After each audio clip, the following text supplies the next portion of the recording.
Our story kicks off with a girl named Keed, who's hanging out chatting with her friend Sally, but she can't game with her right now because of schoolwork. Still, she recommends the game New World Online and lets her go ahead and create her own character while she studies. Keed shoots down her friend's request, so Sally just grabs her VR gear and dives in immediately. She names her character Maple, and since she absolutely hates dealing with pain, she picks a shield as her main weapon and dumps every single stat point into defense, which, as it turns out, makes her character move at a painful crawl once she actually loads into the game.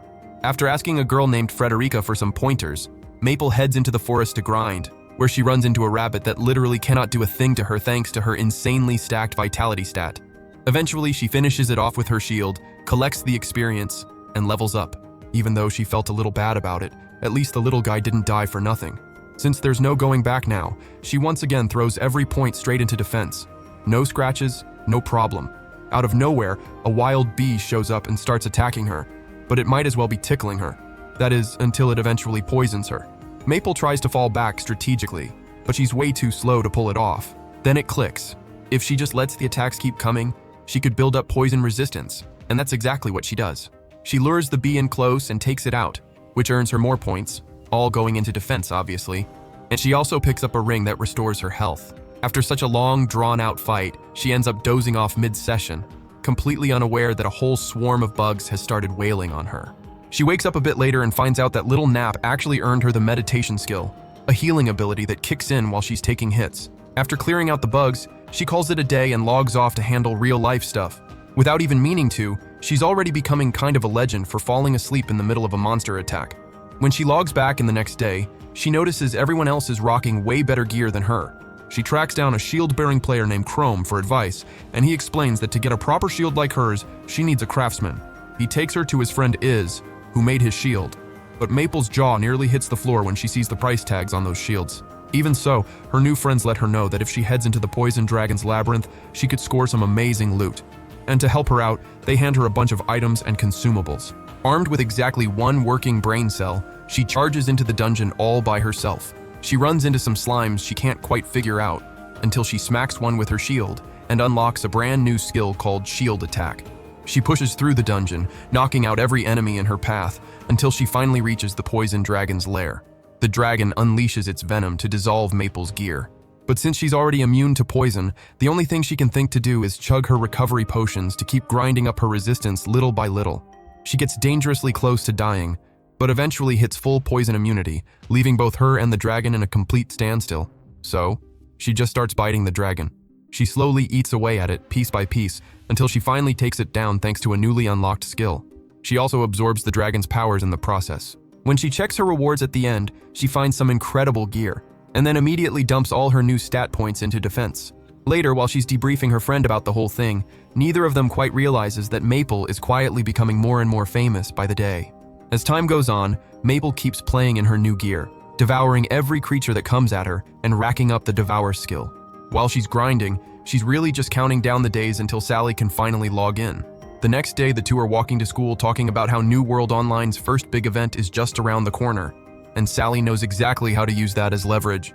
It gives her all the motivation she needs to just power through her finals already.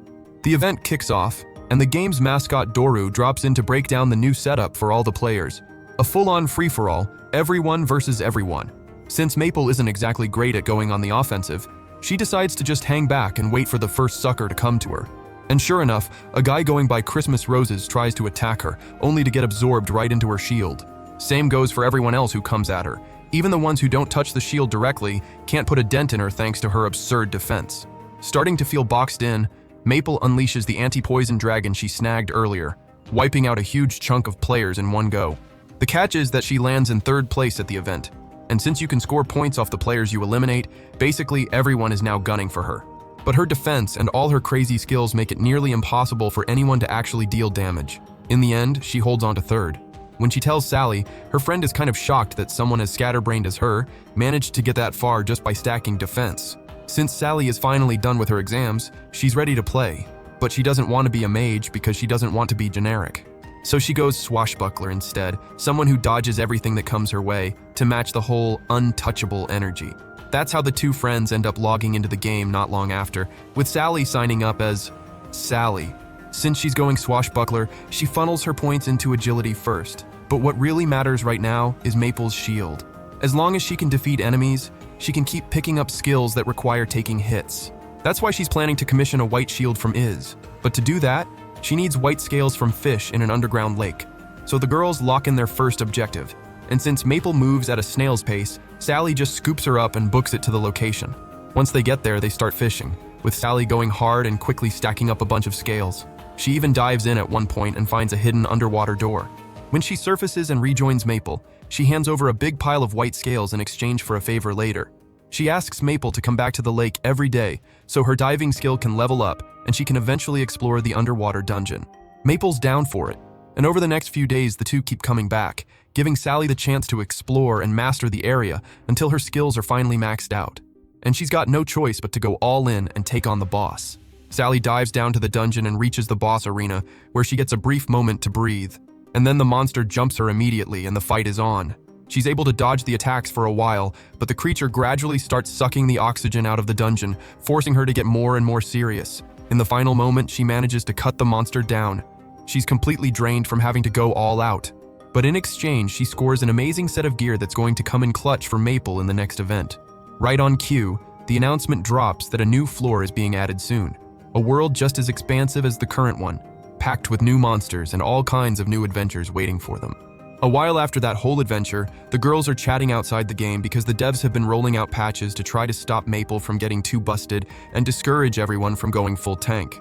They're throwing in weapons that pierce through defense and a bunch of other nerfs aimed right at her. But Maple actually gets kind of pumped when Sally mentions that with all these changes, she might actually feel even more invincible in battle. After logging back in, they decide to explore some areas they've never touched before. But first they swing by the skill shop, where Maple picks up Protective Move, a skill that lets her swap places with Sally if she ever gets into trouble.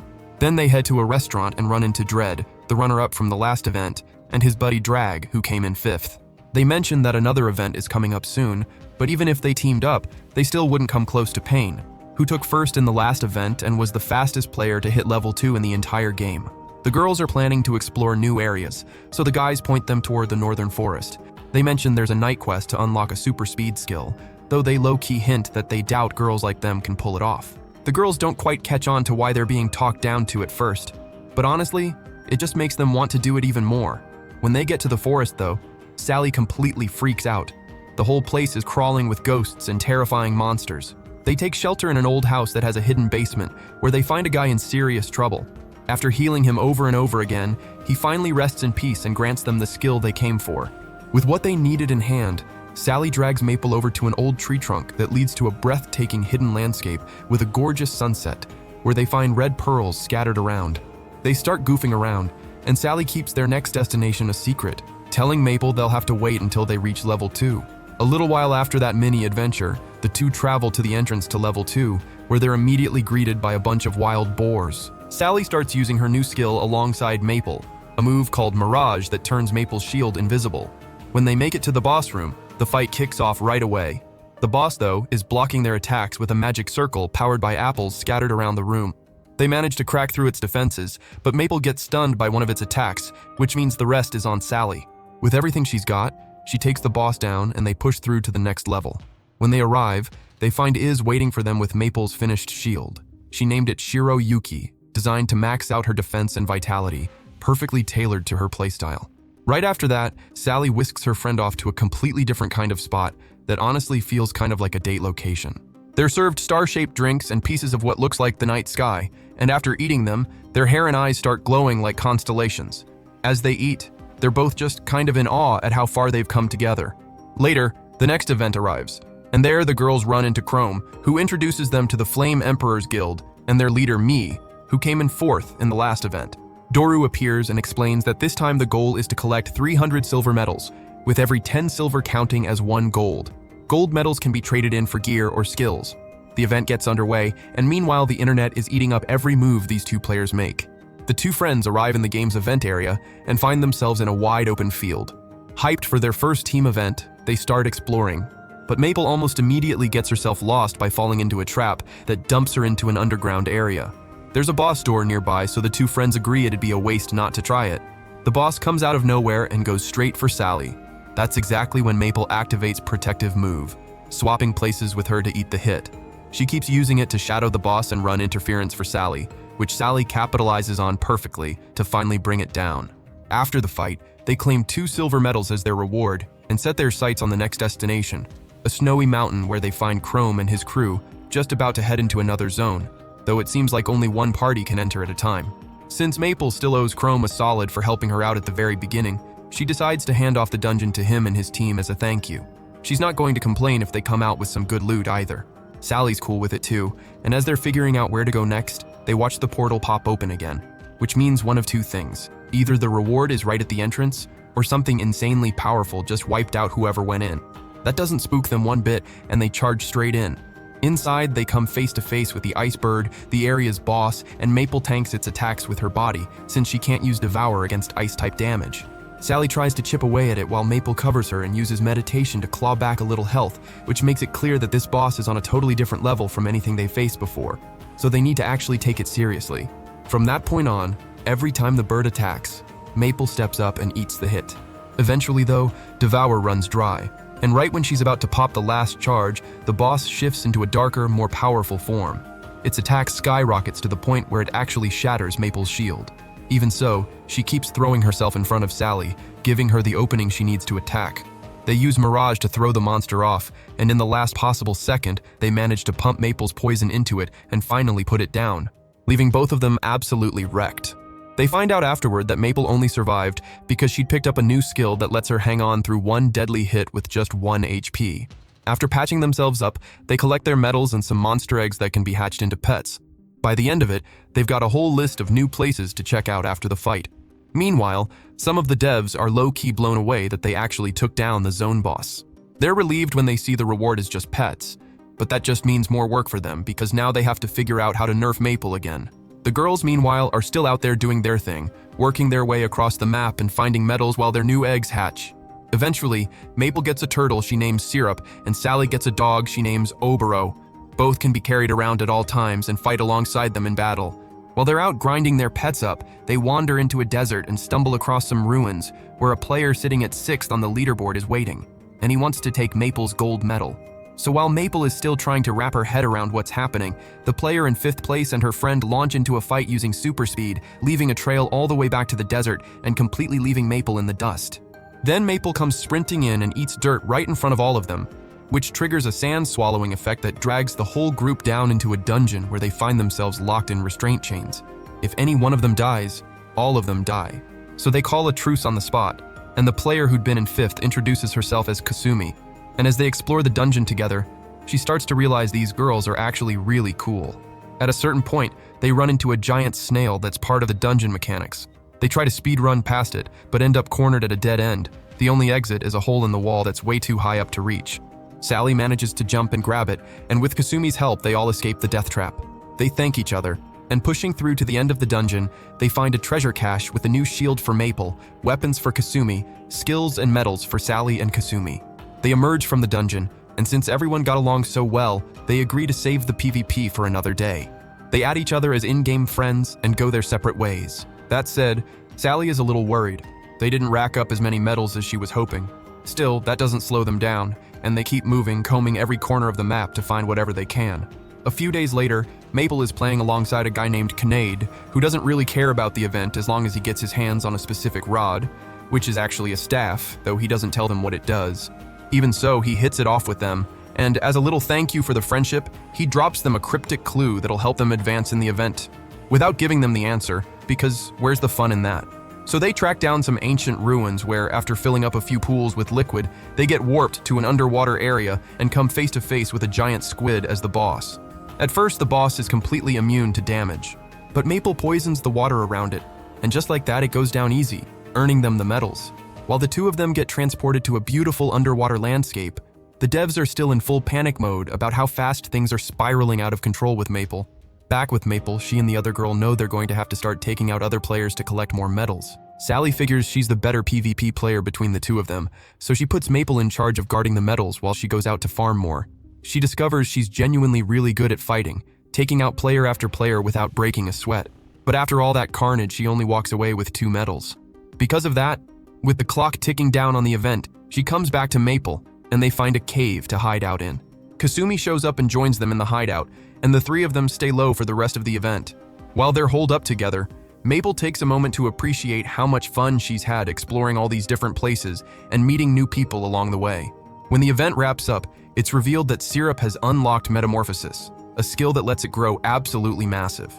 At the same time, Maple has picked up Psychokinesis, which lets her fly around on top of giant syrup and rain poison down on everything below. Then we see Maple logging out back into the real world after being glued to the game for a full week straight. Her friend warns her to watch herself because her in-game habits might start slipping into real life. And as over-the-top as it sounds, she ends up acting exactly like she would in New World Online. She ends up taking 3 days off from the game just to detox. When she comes back, Sally fills her in that while she was gone, the devs added glowing creatures to the game, and catching them lets you claim a building as a home base or guild headquarters. Since both of them want a place to call their own, they start hunting around. But everything worth having is either already taken or way out of their price range. They eventually find a gorgeous tree that they just immediately claim. Since it can hold up to 50 people, they decide to invite Kasumi and Kanade. Both say yes without a second thought, and while they're all talking, Iz and Chrome, who were out farming materials, casually join in too without any fuss. The whole group heads to the treehouse and everyone is obsessed with it. Since Maple is the guild leader, they agree she should be the one to welcome everyone and name it, and so it gets christened as Maple Tree. After that, she, Iz, and Kanade head out to a mine to gather materials, where Maple learns that Kanade's staff gives him a random skill each day. Back on the other side, Chrome, Kasumi, and Sally are fighting monsters in the forest, with Sally leading the charge. Even though she still can't scratch Maple, that just fires everyone up to step it up in battle so they don't let their leader down. Once they've all wrapped up their respective missions, the guild reconvenes at Maple Tree to start putting together a strategy. Chrome brings everyone up to speed on the latest game news. Apparently, the next two events are already in development, with only a week until the third one. The game's third floor is also close to opening. Since each event ramps up in difficulty, they're going to need to start recruiting more members given how small their roster still is. Nobody has any objections to the idea, so Maple and Sally head out to find some new blood. They check the bulletin board, but nobody there grabs their attention, so they head down to level 1 to look around. Maple isn't fussed if they're beginners. She just wants to have fun. They come across a couple of girls who are arguing about what they should even be doing in the game. Maple just straight up invites them into the guild, newbies and all. The two friends take them to a cafe to chat things out, and the girls introduce themselves as Yui and Mai, two sisters who specialize in attack, kind of like Maple, though Sally makes sure to pull them aside and tell them not to use Maple as a role model. The two sisters agree and officially join the guild. Since they're not quite ready to enter level 2 yet, Sally and Maple take them along to take down their very first boss together. Sally's already fought this one before. She uses Oboro to summon shadow clones and get the drop on it with multiple angles, while Maple shields the sisters from the boss's attacks. After the fight, they bring the girls back to Maple Tree and introduce them to the rest of the crew, who welcome them with open arms. Even though the new recruits don't think they're strong enough to be much help, one casual headbutt demonstration makes it very clear just how dangerous they can be.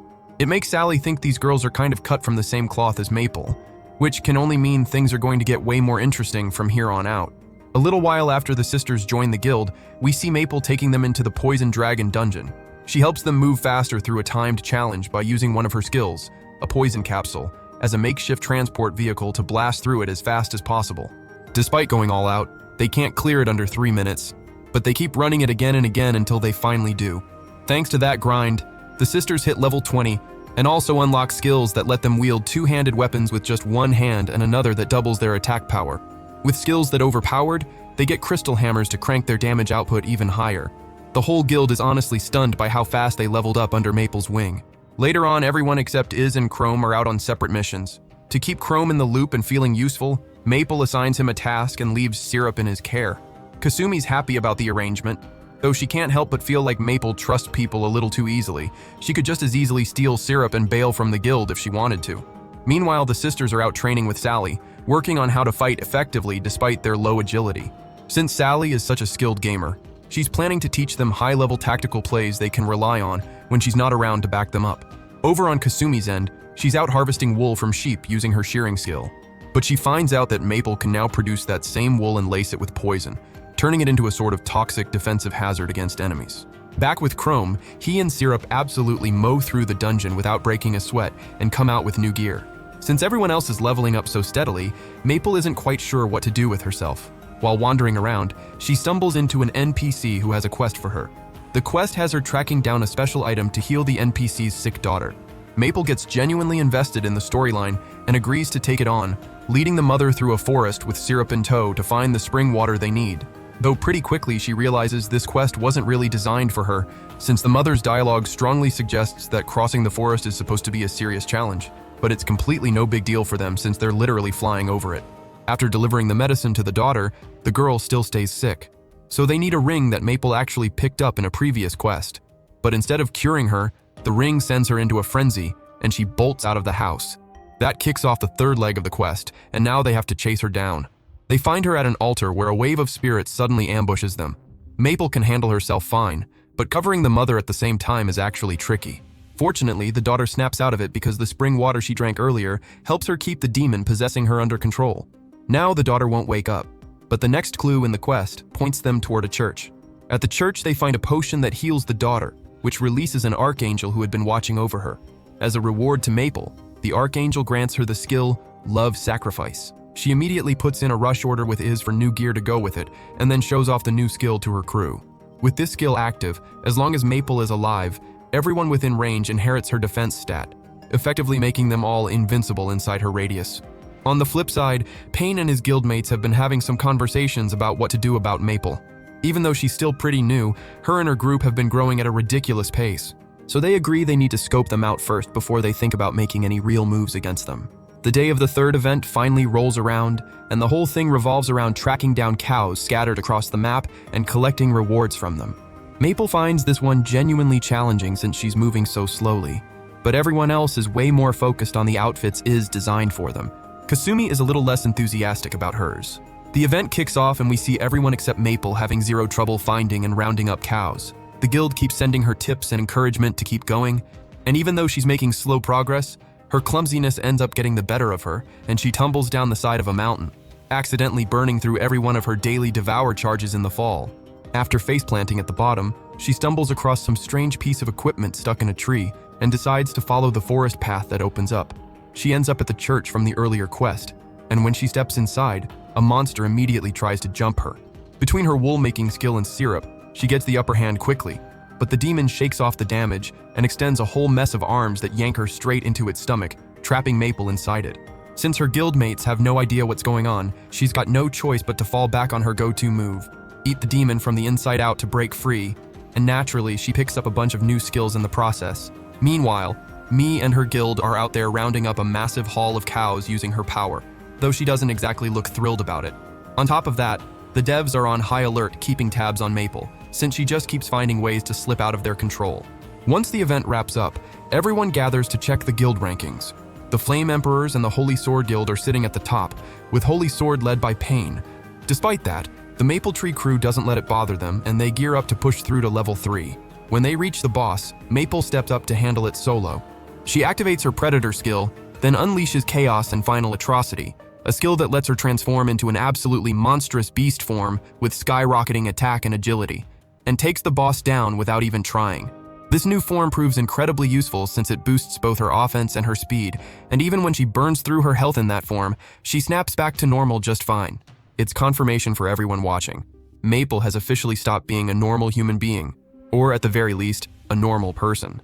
When they step into level 3, they quickly find out it's a world completely built on machinery. To get a better handle on what they're dealing with, everyone splits off to explore different routes. While wandering, Maple runs into an old man who tells her a story. Long ago, the god of machines built this city, but the people who lived there were obsessed with understanding how everything worked, even though nothing had screws or visible mechanics. Then, a second god, who apparently wants nothing to do with the first, showed up. Now Maple's job is to find out how the story ends.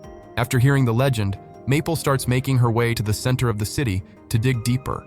But somewhere along the way, she and Syrup get completely turned around and end up in a place called the Cemetery of Dreams. That's where she meets the Machine King, who reacts to the gear piece Maple had picked up earlier. The Machine King launches a relentless attack on her, but Maple doesn't back down and eventually stops him in his tracks, reclaiming the gear. Then the king transforms into an even more terrifying version of himself, and Maple activates the gear's ability, which encases her in a full mechanical suit of armor. She pulls through and defeats the new Machine King, but when she catches her own reflection in a mirror, she genuinely cannot believe what she's looking at. That's exactly why she calls all her friends to meet her somewhere off the beaten path, where she promptly shows off the new gadgets.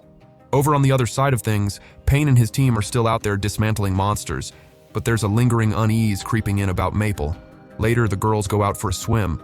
Meanwhile, Kasumi and Chrome are out grinding monsters so they don't fall behind, Iz is out collecting materials, and Kanade is making preparations to play using his staff. When Maple and the others climb out of the water, Sally spots someone watching them from a distance. It's Frederica, who had come to gather intel on the group. Sally challenges her to a duel with the deal attached. If Sally wins, she gets info on both the Holy Sword Guild and the Flame Emperors. If she loses, she only gets info on the Flame Emperors. In the duel, Sally dodges Frederica's attacks like it's nothing. But in reality, Frederica is a way tougher opponent than she looks, throwing out all kinds of magical attacks trying to find an opening. Even so, Sally holds her own, pulling out skills she didn't even expect to need against her. That opens up a window to close the distance, but Frederica taps out before she fully loses and gives up a few details about the Flame Emperors, revealing there are some seriously skilled players in that guild beyond just me. She bounces from the scene fast, knowing that information is power, and the less Sally knows about her, the better, which is exactly why she surrendered when she did.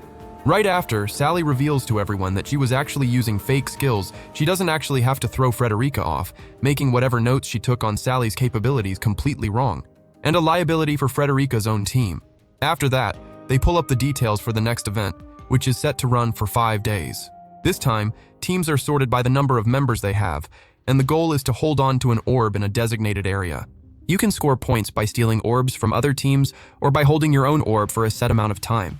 In other words, this one's all about defense. That's a real challenge for Mapletree, since they're a small guild and don't have enough people to cover both offense and defense at the same time. They're also going to have to rotate shifts guarding the base.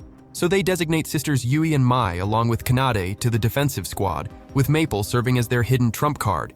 She's to stay out of sight as much as possible. Iz stays back at base to handle support, and everyone else goes out on the front lines to hit other teams. In the days leading up to the event, everyone pushes hard to improve and level up for maximum teamwork efficiency. Event day arrives and Mapletree assembles at their base. The attack squad heads out to take on other teams. Sally, flying solo, manages to play 2 rival teams against each other and even solo steals 2 orbs on her own. Meanwhile, the Holy Sword Guild is systematically dismantling a rival guild. Elsewhere, Dread is cutting through the forest and quickly picks up on Sally's presence. They trade a quick clash, but Dread pieces out just as fast. It was really just a hello. Back at Mapletree's base, they'd been sitting tight waiting for a squad to walk right into their lair. And just like that, a team shows up. They wipe them out with 0 issues thanks to their teamwork. We cut to Pain, the Holy Sword Guild leader, who's out there single-handedly dismantling huge numbers of players. Not long after, we find out he's already racked up more than 20 orbs on his own, which makes it pretty clear that if he wanted, he could crush every guild out there, except one, Mapletree, which he sees as an actual threat. Back at Mapletree, when night falls, the orbs players collected get sent back to their respective bases. It's a rule of the event. Sally heads out to go grab them all over again, but Kanade realizes it's too much for her to handle solo. He, along with Chrome, Iz, and Kasumi, decides to go back her up. Sally manages to secure a solid number of orbs, but ends up getting surrounded by enemy fighters. At the same time, Iz and Chrome get boxed in by a whole group of players. It looks like they've taken Chrome out, but one of his skills actually lets him shake off the hit and rejoin the fight, which makes him seem less and less human with each battle. Meanwhile, Shin, a member of the Flame Emperors, picks a fight with Kasumi, who was actually on Shin's radar as a recruiting target, but Maple beat him to the punch. Back with Sally, she's still fighting an uphill battle against Holy Sword soldiers, especially once Frederica joins the mix. Even against the odds, she fires off a message to Maple warning her she might not make it. But she flat out refuses to give in and starts throwing out her fake skill set to scrape together a small edge. Frederica catches on and manages to shut her down. And right when she's about to finish Sally off with a big magic blast, Maple comes screaming in to the rescue at lightning speed. She activates her mechanical power and uses it to wipe out every enemy fighter on the scene. Everyone except Frederica, who immediately alerts Dread about the emergency. While all of that was going down, Dread had already been creeping toward Mapletree's base, and Yui and Mai immediately blast the team with a warning about the incoming attack. He goes absolutely all out against the sisters, and even though they might not look like the most intimidating force on paper, they operate in perfect sync, making Dread work way harder than he expected. But Dread is no slouch, and he keeps pushing until he finally takes both of them down. The sisters send Maple an apology for failing to hold the line. Maple arrives right at that moment, using her skills to lock down the area and ultimately take Dread out, and he threatens to come back for more. She fires back without flinching that they'll be ready to defend it every single time. We then cut to Kasumi still locked in her fight with Shin, working through his ability to manipulate multiple blades at once, but she ultimately finds a way through and takes him down. In the end, the group regroups at the hideout and pools together all the orbs they've collected. Sally knows that even with their solid lead, it's time to flip the switch to Plan B. Maple's true power is about to go public. She had spent time sweeping through the whole event area to map out key positions from which Maple and the sisters could launch their strikes.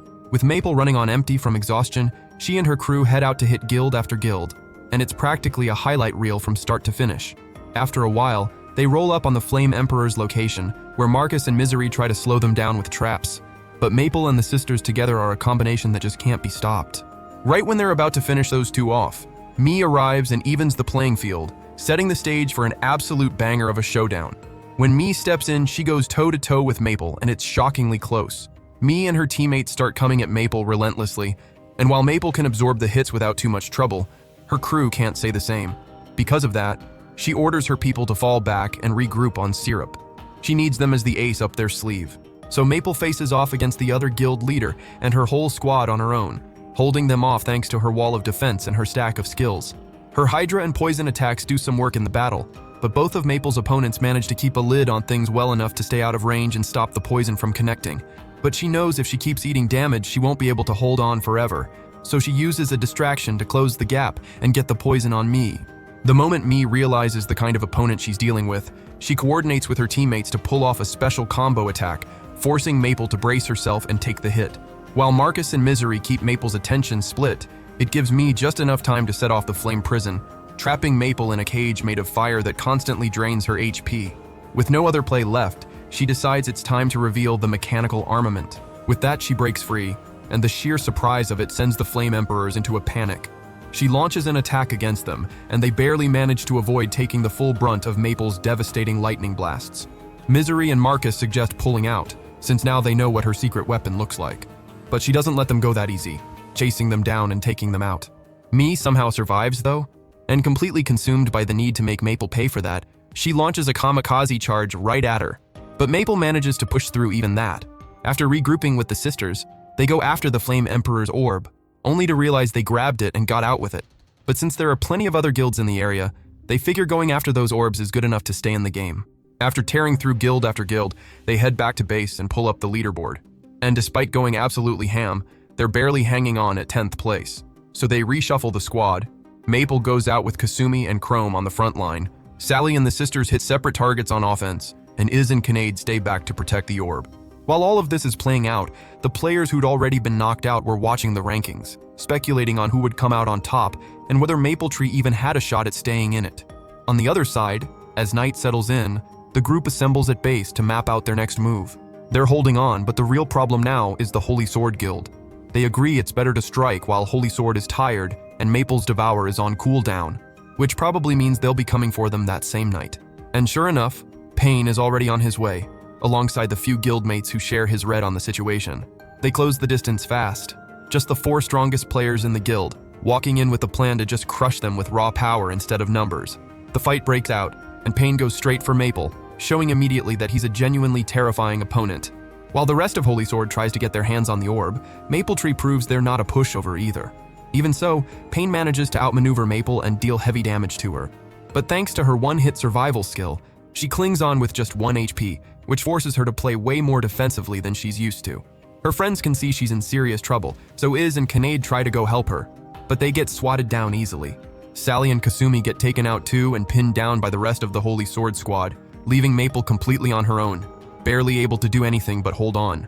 Pain lines up the finishing blow, but she answers it with counter, releasing a powerful blast that actually catches him.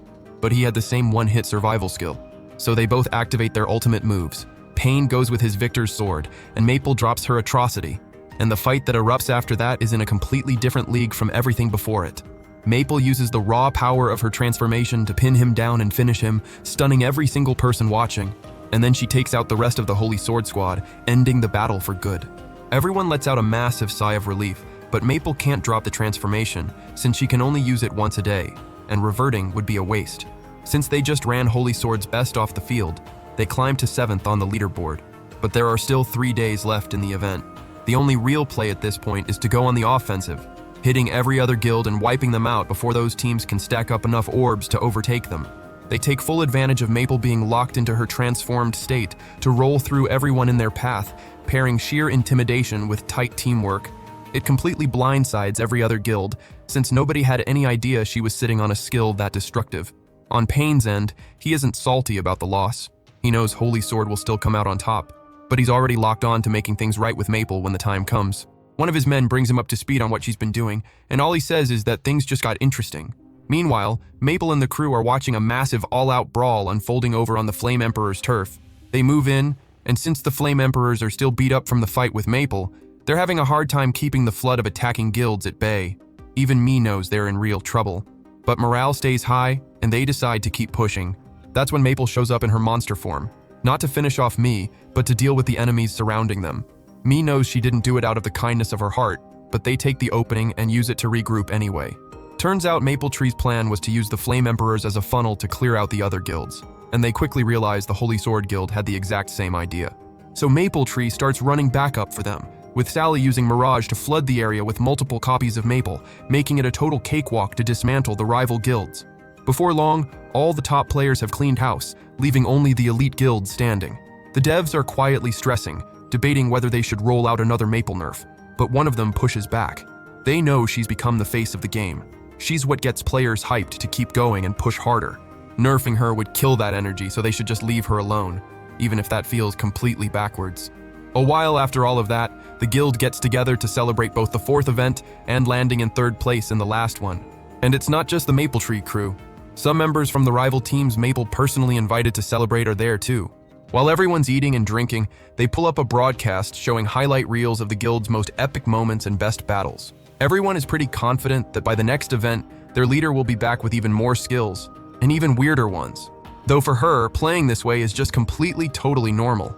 Later, Maple finds out that the game's 4th floor is already open, so she calls the whole crew together to go take down the entry boss. They wipe the floor with it thanks to her and Kinnaid, and they step into the 4th level without a hitch, discovering a gorgeous nighttime city waiting for them. To cover more ground, each member splits off in a different direction, chasing their own objectives and side quests. Maple seems to be having more fun than any of them, or at least that's how it looks. Sally runs into Frederica, who wants to challenge her to a duel because she's sick of always getting one shot. Her one condition to call it a win is landing at least one hit on Sally. While they're going at it, Maple spots me and decides to follow her, eventually discovering that she slips away, changes her look, and sneaks into a place absolutely packed with cute animals. There, the other guild leader opens up and explains that she acts so tough because when they all first started playing, everyone on her team looked up to her as their leader. She had to keep up that persona to keep morale high, but only Misery knows the truth and keeps it under wraps for her. Maple plays it cool and keeps the secret too, not wanting to make things awkward for her. That becomes pretty clear once they head back out, because the Flame Emperors show up right away and Mie is forced to snap back into her tough girl act. Back to Sally. She takes a hit from Frederica, or at least that's how it looks. She ends up taking her down once again. Even so, she has to admit that despite the skill gap, Frederica is still a genuinely formidable opponent. A week later, the group gets together to talk through their plans for the new floor. But Kasumi is way more focused on tracking down Japanese-themed gear and items, except she doesn't have nearly enough money for it. She sprints off to finish the last quest she needs, which involves taking down a phantom sword. She pulls it off in the end and walks away with the self-sufficient sword Yukari. She tests it immediately against some nearby monsters, but while the sword itself is solid, the look it gives her is completely impractical for combat, especially for someone like her. Right on cue, the game's 6th event kicks off, sending players out on their own across the map to hunt down rare items. Maple gets dropped into a forest where monsters immediately swarm her, so she busts out her best moves against them. After a while, she transforms into Atrocity and runs into Pain, who suggests they team up so he can study her in action and they can cut through the forest way faster together. This sends the devs into full panic mode because letting those two pair up would be an absolute disaster. They settle on using the event as a chance to study Maple instead. As the two of them push through the forest, Maple is genuinely impressed by how fast Pain moves. She, meanwhile, handles whatever enemies she can, but pretty quickly ends up completely covered in honey that triggers all kinds of debuffs.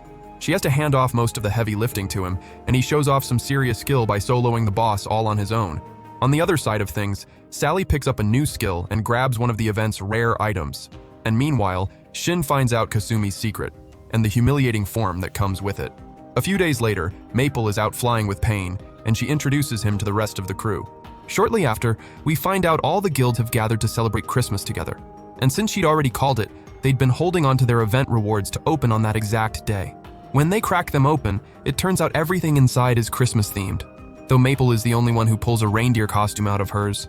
Sometime after that, Maple Tree is taking on a new boss together and running into some trouble along the way.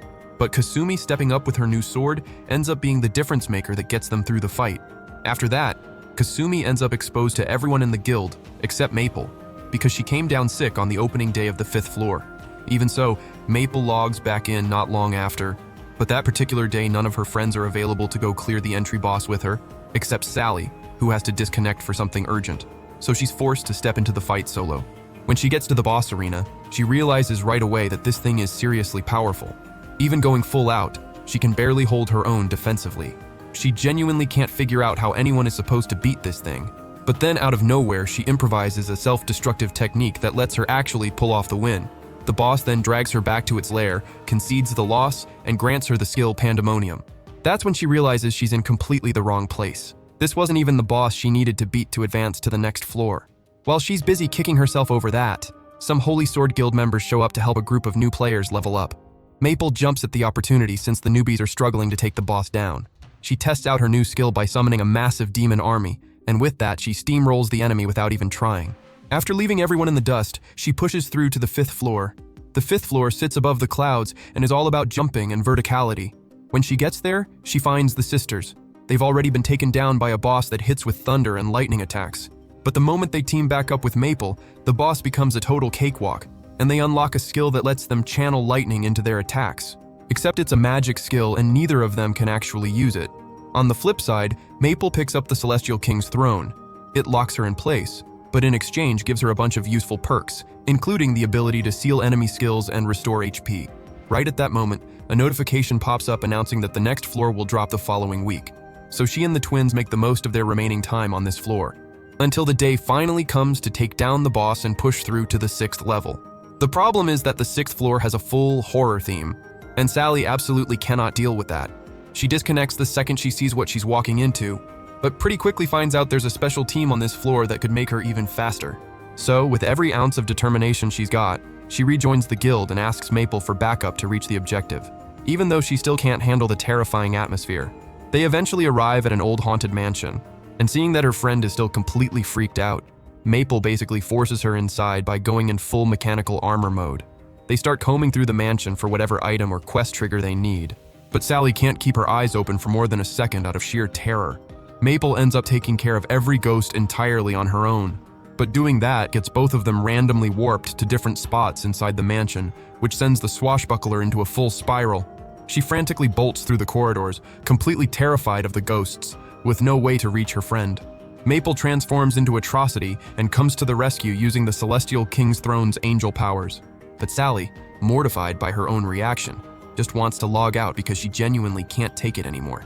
Right at that moment, more players show up, and the monsters start chasing the whole crowd. That's her opening to get out, and she takes it, sprinting away as fast as her legs will carry her. Despite being scared out of her mind the whole time, she still manages to pick up a skill that lets her connect with the underworld. After logging off, Sally realizes her parents aren't home. A little spooked by being alone, she calls Maple just to hear a familiar voice and chat for a bit until her parents get back. Maple later heads back into the mansion on her own, trying to catch some ghost girls, but her slow movement speed makes it nearly impossible to keep up with them. To make things worse, she stumbles into a slime trap, but it accidentally works in her favor because it lets her catch the ghost girls by mixing her poison with the slime. The downside is that it creates a bug in the game. The devs notice and realize that combining slime and poison is causing lag, so they flag it to patch later. Maple tracks down Sally and hands her the boots she'd been wanting. In exchange, Sally gives her a pendant that summons ghostly hands. Not long after, Maple gets a message from Mii inviting her to play together because she needs help taking down some seriously tough enemies. Maple agrees and they head to a cemetery absolutely overrun with fire creatures. Mii can't put a dent in them even with her flames, but Maple's power buys her enough time to charge up a full attack and obliterate the entire cemetery in one shot. After the fight, Maple takes me to a cafe where they talk over how exhausting it is for me to keep the whole strong, no-nonsense leader persona going all the time, and how she kind of regrets building that character for herself in the first place. Kasumi and Frederica arrive fresh from a duel of their own. Since Sally refused to step foot in the 6th floor, Frederica had to settle for dueling Kasumi in her place. The four of them hang out and debate who's going to take home the next event, and Frederica mentions she's been wanting a pet just like Maple's, hoping to use it against Sally to finally get the better of her. After their snack, me and Maple promise to hang out again, because the not-so-tough girl genuinely feels at ease around Maple and for once doesn't have to pretend.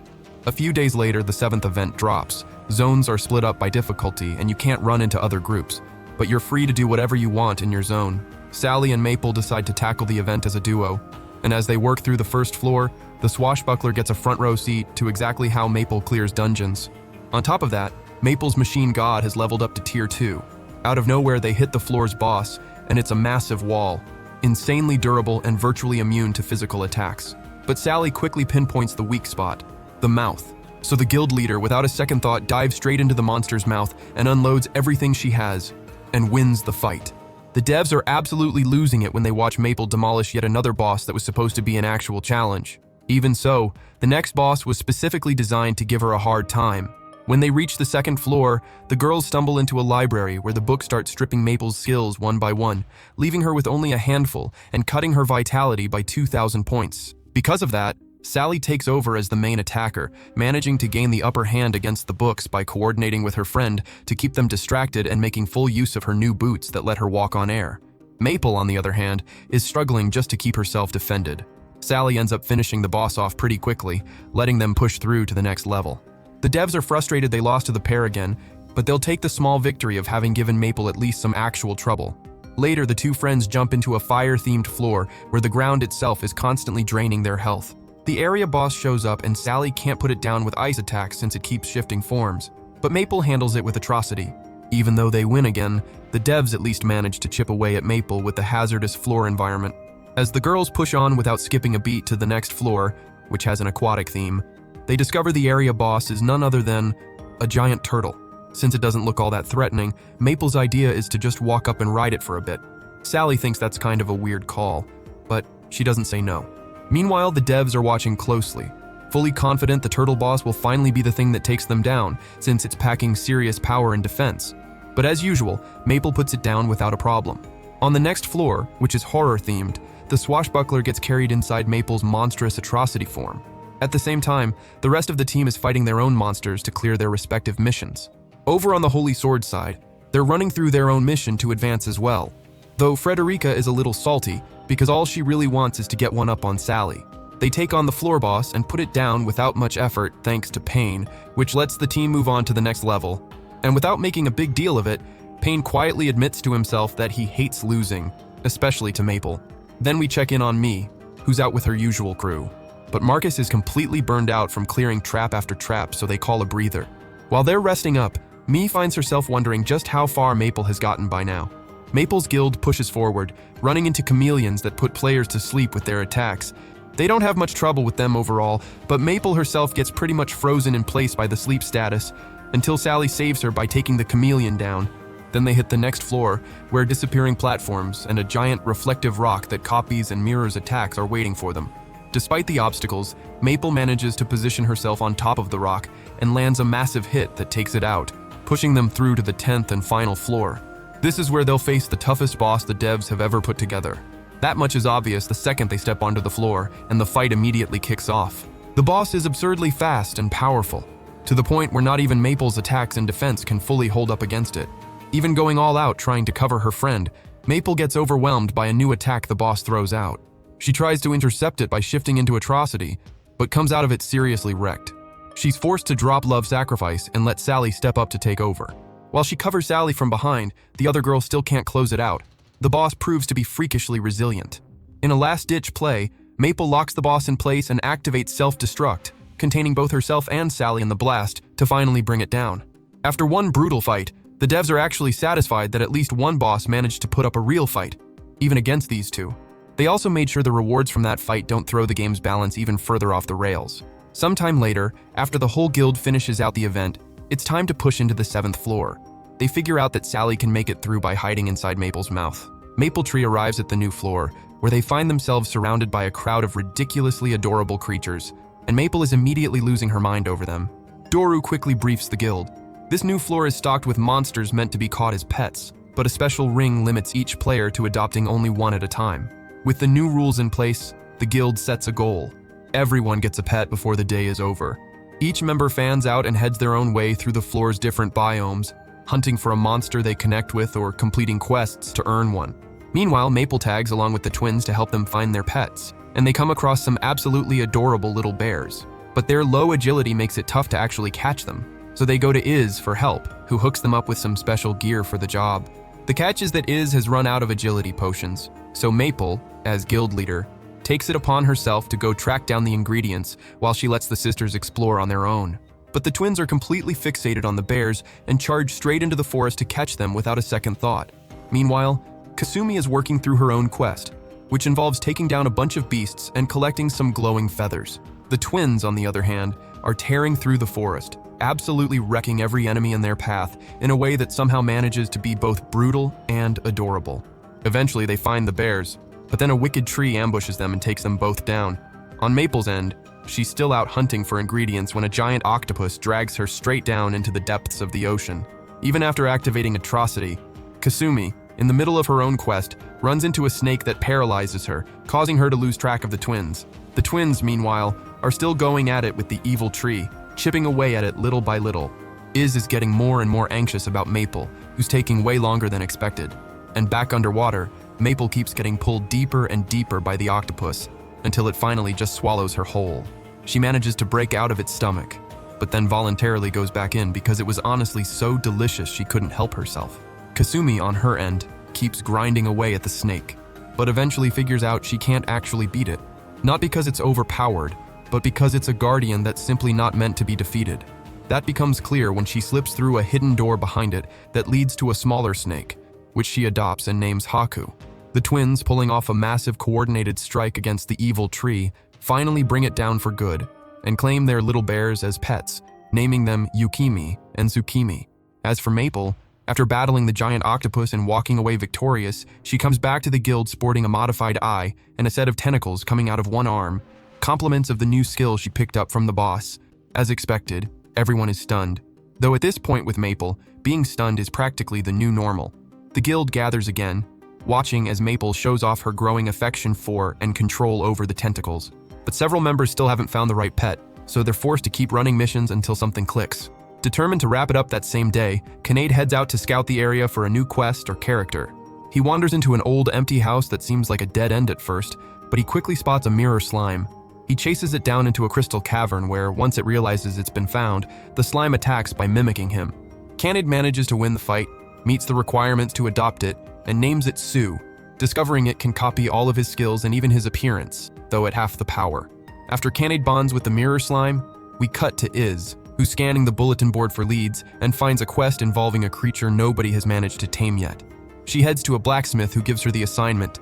It involves gathering a whole list of materials, ones even she's never worked with before, but that only makes her more excited, and she takes the job on the spot. Not long after, she runs into Maple and Me, who were about to head up a floor, but decide to tag along with Iz to a volcano to gather the ingredients instead. Me introduces them to Ignis, her phoenix, who whisks them straight to the volcano. While Iz focuses on collecting the herbs and materials she needs, the girls start a little side competition to see who can take down the most monsters, though Me has a rough time with the fire-type ones. Even so, the experience points they rack up make it worth every second. Iz, meanwhile, handles her work without any trouble at all. When their little game wraps up, she rewards both girls with homemade potions, leaving the other guild leader genuinely impressed. When Me sees that the potions don't just fully restore health, but also boost attack and magic, she realizes it's not just Maple and Sally who are the real standouts on this team. The group continues deeper into the dungeon until they reach a lava lake from which a massive red dragon erupts. Maple takes it on head first using the tentacles, while Me channels Ignis and Iz's potions to power herself up and gain the edge. Together they put the boss down, and Iz gets the ingredient she came for. The Flame Emperor's guild leader walks away impressed, not just by Maple's tentacles, but by how extraordinary every single member of her guild is. Even though there's still so much of the floor left to explore, the girls aren't in any rush and decide to stick with Iz through her next quest. Meanwhile, Chrome is on the final stretch of his own mission, deep in an area packed with terrifying monsters that Sally would absolutely hate. He clears them out and pushes to the end, where he finds that his pet is a small ghost with the ability to generate armor. Over on Iz's end, she finishes collecting everything she needed and heads back to the blacksmith, who introduces her to an elemental named Faye, who becomes her pet. The guild reassembles and everyone who was missing introduces their new companions. When Chrome's turn comes, he proudly shows off Necro, a pet whose skill lets him be equipped as actual armor to push his damage resistance even higher. A pretty sick ability, all things considered. Sometime after all of that, Maple and Sally are just kind of bored.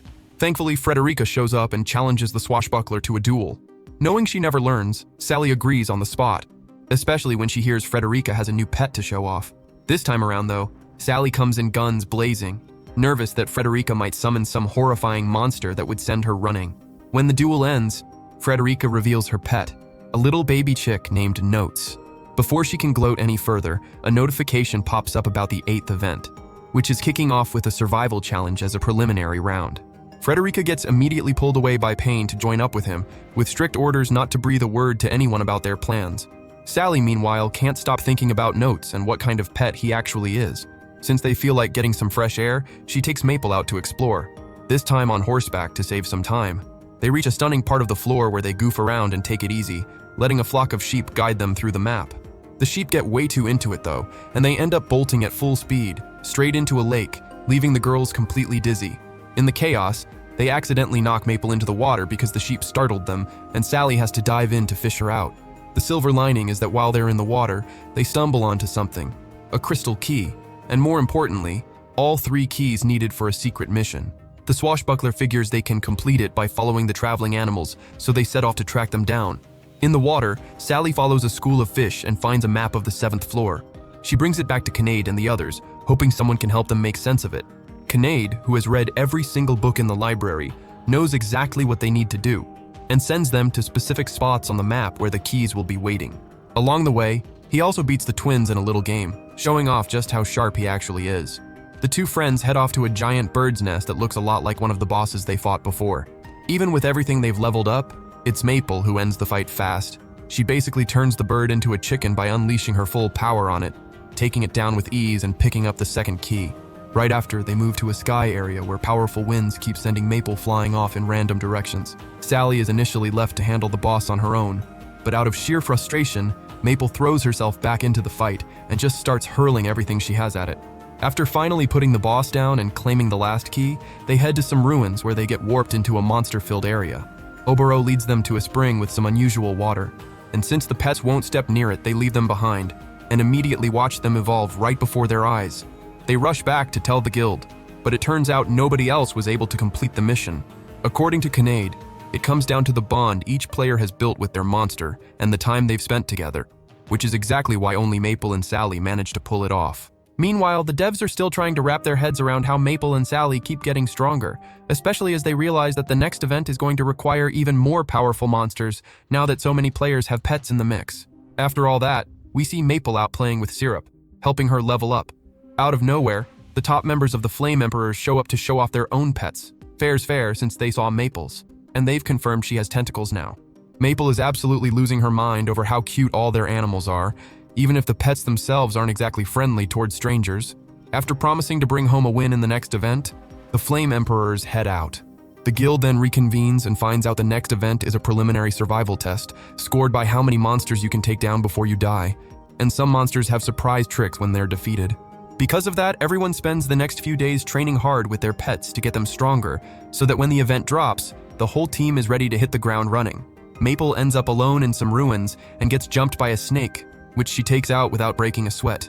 She keeps pushing forward, clearing everything in her path, but at a certain point she realizes the event's surprise mechanics cut both ways. One of them causes monsters to flee from her on sight, which is a nightmare for someone who moves slower than a turtle. Even so, luck ends up on her side. She stumbles onto a trap that draws monsters in, and she uses it to rack up a massive kill count. The downside is that it broadcasts her exact location to every other player on the map. Meanwhile, Mai was busy dismantling monsters left and right until she ran into some other players, dealt with them easily, and then rejoined her sister shortly after. At the same time, Iz is out setting traps with Faye, luring in massive clusters of monsters and then setting off a whole chain of explosives, making it look like she's about to level the entire forest. Chrome on the other side is grinding through his own pack of monsters alongside Necro, using the armor skill to soak up hit after hit. The twins, meanwhile, are out looking for Maple, convinced she's in trouble somewhere, but she's actually the one running chaos in every direction. She's not the only one fighting, though. Kinade is going up against Drag and Dread, both of whom have seriously powerful pets of their own, putting him in a rough spot since no matter what he tries, he can't shake them. In the end, even with Sue's help, he gets killed, which Dread thinks came a little too easy, but he lets it slide. Except it was a setup, and Kinade actually survives thanks to Sue's skills. Then we check in on Kasumi, who's out with Haku shutting down anyone who dares step into their territory.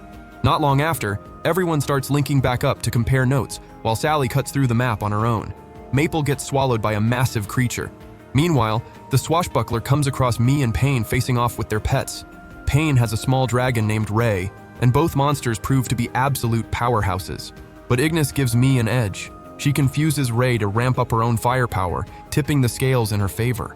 Then the elephant in the room shows up when Maple arrives, completely casually, riding a giant crocodile she somehow tamed, which is so absurd it kills both Mii and Pain's will to keep fighting on the spot. But Maple actually has full control over the thing, making it an incredibly efficient monster hunting vehicle that means she doesn't have to run anywhere. While all of this was happening, the devs were getting flooded with complaints from players who didn't think the event was remotely balanced. On the other side of things, Mapletree gathers for one last pep talk before the next event officially begins. In the hour before it drops, Doru explains that surviving earns them 5 silver medals to split across the whole guild. They can earn more by taking out powerful monsters, but those only spawn at certain intervals, so not every kill counts. That makes it crucial to figure out whether to split up or stick together to hunt more efficiently. The event kicks off, and right out of the gate the entire guild gets swarmed by the first wave of monsters, which they handle without much trouble since they're all seriously strong at this point. Sue also pitches in by copying everyone else's skills. After clearing the first wave, the guild decides to split into 2 teams that'll sweep through different sections of the map. Sally has the best read on the area. She's already mapped everything out. Using her intel, Maple's group heads to a preliminary test zone, an island completely surrounded by monsters. Syrup shows off some serious potential by flying through the whole area with ease. When they land on the island, they get transported underground where a slimy creature starts closing in on them. Taking it down isn't too hard on its own, but it regenerates when it dies, starts splitting into copies of itself, and uses roots from the ground to attack. They're forced to use Syrup as a defensive wall, but the twins charge up a fire attack that lets them finally clear the monsters and pocket a silver medal. Meanwhile, the other team is pushing through the forest until they run into a ninja boss that keeps harassing them with non-stop attacks from a hidden position. Sally shields the team from the projectiles so they can focus on taking it down fast. Iz lays explosives across the entire area with the plan to just end the fight in one big bang. When she detonates, they take the enemy out clean and walk away with the second silver medal. Off the back of that win, the group follows Sally's directions until they reach a large cavern, where they start setting up their event base of operations, laying traps with help from Maple, the twins, and Sally. Maple does her best to work in some poison and other skills to build a solid trap, but her usual clumsiness gets the better of her, and she accidentally sets off the twins' trap instead, bringing the whole section crashing down and forcing them to start all over. Meanwhile, Iz had been quietly finishing up the living area, and had somehow even managed to install cannons in case anyone made it past the traps, which completely floors everyone when they walk in, especially since she didn't use a single valuable material to do it. Once everything is set up, they all step back and take in the massive fortress they've built together, and they're all itching to see how it holds up. They get their answer pretty quickly when the first wave of tough monsters rolls in and gets absolutely wrecked by the traps. When Maple and Sally go to check, they miraculously find one monster still barely alive, which then promptly dies. They collect all the loot the others dropped and reset the traps before kicking back and just playing together for a while. The devs, watching all of this unfold, are in genuine agony because Mapletree just built a dungeon from scratch that's somehow harder than anything they could have designed themselves. Still, they hold on to a sliver of hope because the event is still early and there's still a chance the group might actually hit a wall somewhere along the way. The next day, everyone heads out to keep hunting monsters, or at least that's the plan. Because to everyone's surprise, the sky goes so dark it might as well be the middle of the night. And to make it worse, the map stops working and messaging goes completely down. At that point, every player gets scattered to random locations across the map, with no choice but to survive the incoming waves of powerful monsters on their own. Sally isn't worried about Maple, it's the twins she's concerned about since their defense is pretty thin. In the middle of her own fight, she runs into Frederica, who has a skill that can detect the locations of her allies. Before Frederica can get too smug about it, she spots Maple's signal pointing toward the beach.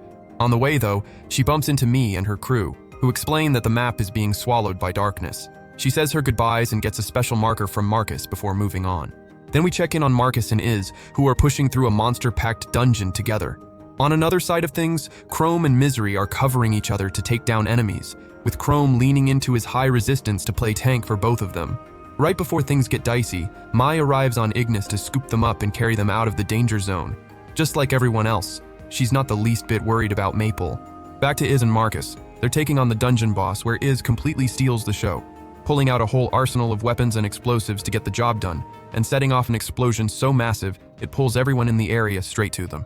Then we cut to Kasumi and Shin, who just like everyone else were getting absolutely buried under waves of monsters and barely holding on, until Kasumi clears the way. After breaking through a barrier, they spot Ignis approaching and get swept to safety. Meanwhile, the twins are being kept safe by Kanade and Drag, who are holding the monsters at bay, which makes the poor sisters feel completely useless. But Kanade lifts their spirits by pointing out exactly where they shine. Right at that moment, Sally shows up with Frederica, and realizing that Holy Sword no longer has a usable base of their own, she pitches a wild idea. She rallies every guild she knows until they reach Maple, and suggests they all share Maple Tree's base for the rest of the event to make battles more manageable and keep everyone in the game. Maple obviously is completely on board, which makes Iz's eyes light up, because that means she gets to build more things. Once everyone reaches the cavern, the guilds jump in and help however they can to set up new traps. The devs, watching from the other side, are having a great time knowing the event is brutal enough to have already taken out a ton of players. The headache kicks in when they see what the guilds are actually doing, all pooling into Maple's dungeon. That means they'd have to send even more powerful monsters specifically to that area. Would throw the balance of every other area off, which means even more adjustments they'd have to make on the fly. When the monster wave hits, the traps hold them back well enough, and me and Payne head out to personally handle whatever manages to slip through, and come back without breaking a sweat. But they know something like what happened that morning could go down again at any point, so they agree to go scout other dungeons for more medals. Maple tags along, and the guild splits into separate teams, each heading to a different location to cover more ground. Maple and her group ride Ignis, Mii's flying mount, which cuts their travel time down dramatically. Meanwhile, the team that stayed behind to guard the cavern knows they can't just keep leaning on traps. They owe Maple one, and they need to pull their own weight, so they head outside to fight the monsters directly. But being newer players, they fall back to the hideout pretty fast. On another side, the twins are moving with Marcus and Dredd, who take them to an underwater dungeon that Sally had already marked on the map. The guys use their skills to skip straight to the boss room without having to fight through the whole thing. Once there, the twins step up and lead with the long-range attack is built for them to open on the boss. The boss survives the first salvo, but Marcus covers them and gives Dredd the window he needs to close it out. The group wins, every member picks up a medal, and the dungeon is cleared. Now we cut to Payne and his team, who blitz their way to an old mansion and get routed straight to the boss room thanks to their magic skills and tight teamwork. They take the boss down without much resistance and collect their medals. Payne pushes for them to keep going. The team coordination is clicking so well there's no reason to stop now. Then over with Kasumi's group, Chrome uses his split sword skill to sniff out a dungeon, showing that sometimes skills have way more creative uses than what they were designed for, a lesson he clearly picked up from watching Maple. When they arrive, the dungeon turns out to be a sand dune area where the boss is waiting. At first glance, it doesn't look all that threatening, but it quickly becomes clear it's a tough opponent, forcing them to pull out their best skills and magic. Chrome uses Necro to bounce the boss's own damage back at it, giving everyone else the opening they need to finish the fight. That gets everyone fired up, and they push on to look for more dungeons to clear. Switching to Maple's group, they're facing off against a massive flood of enemies pouring out of a portal into the dungeon.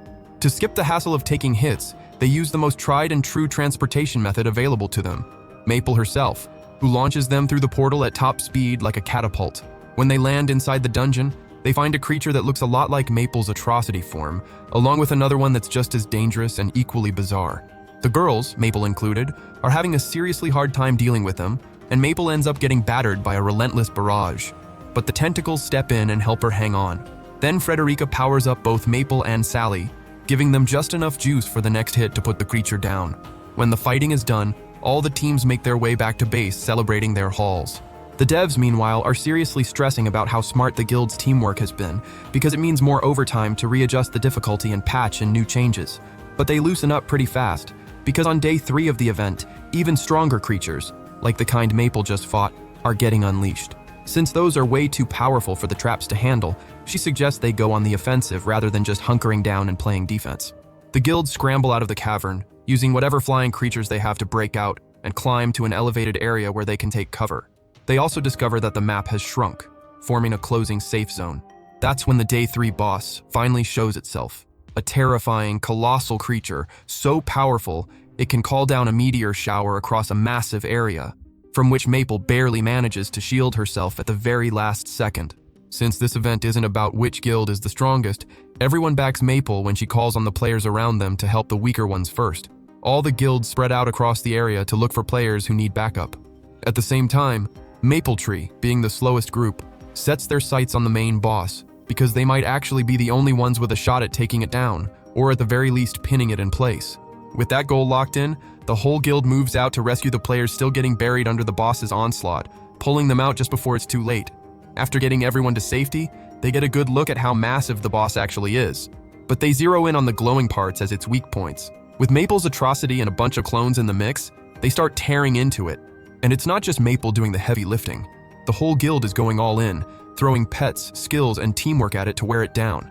Just as everything seems to be going according to plan, the boss feels the pressure, shudders, and releases a massive surge of energy that forces Maple to transform. And right as it's about to wipe everyone out, Kinnaid and Sue pull a last-minute save, but the boss, in the chaos of it all, manages to slip away, probably to recover after taking that much punishment. Without anyone really noticing, Sally and Maple end up on top of the monster, with Maple trying to aim and damage its wings so it loses altitude and comes crashing down. Sally can't keep her footing up there though, forcing Maple to focus on keeping her from falling. Even so, they don't quit, hammering the beast's wings harder and harder until it finally drops out of the sky. The problem is they come crashing down with it, and land right in the middle of a meteor shower. The other guilds, seeing that Maple hit the target, launch a full coordinated assault on the boss, everyone unloading their attacks and unleashing their pets in a massive push to weaken it or at least lock it down. Maple recovers and rejoins the charge on Syrup alongside the other guild leaders. But when she tries to hit the boss with her strongest moves, she ends up caught in one of its attacks, and everyone watching holds their breath. Somehow she survives, but barely, running on fumes. Sally pushes through everything she has left to get close enough to hand her a healing potion, absorbing the final hit so Maple can take the last shot. Maple then takes flight and launches herself at the boss using Devour, drilling through it like a missile, and winning the event. The devs watching couldn't believe what they were seeing. That meant even more adjustments, more patches, more late nights thrown completely off schedule. But what really stung was the creeping feeling that they were just bad at their jobs. That's when their boss, who'd always come across as a bit of a hard-ass, telling them they were actually incredible administrators, and that because of their work, countless players had gotten to enjoy New World Online. She promised to go to bat for them with the higher-ups to lock in better pay and working conditions. On the other side of things, after the event wraps up, Maple and Sally head out to explore the game's other floors together, just like the old days, completely unaware that other players have already set their sights on them. And that's it for today. If you're into anime recaps like this one, drop anything in the comments below. I always read every single one. Check out this other video too, you're gonna love it. Thanks for watching, and I'll see you in the next one.